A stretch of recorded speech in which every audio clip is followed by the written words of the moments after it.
Hi everyone, I'm Slaya, and today I'm going to show you how to use the CapCut AI Video Generator. If you're ready, let's get started.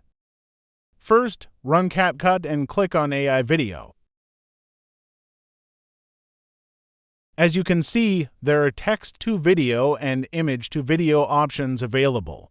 First, let me show you how to create an AI video using text to video. You should type what kind of video you want in the prompt section. You should also choose which AI model to use, as well as the video's duration and size from here. Once you've made the settings to your liking, click Generate. As you can see, our video is being generated. This process may take 1 to 2 minutes. Video generated. Now let me show you the image to video feature, which allows you to generate a video from an image.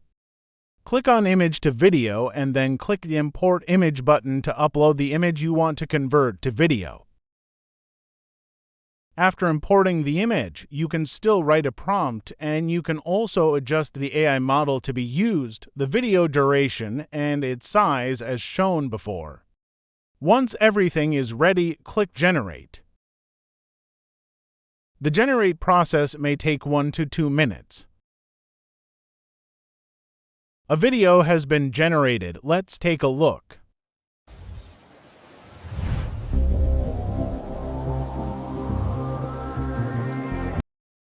I hope this tutorial video on how to use the CapCut AI Video Generator was helpful. If so, please subscribe to the Slaya YouTube channel and like the video. Have a good day.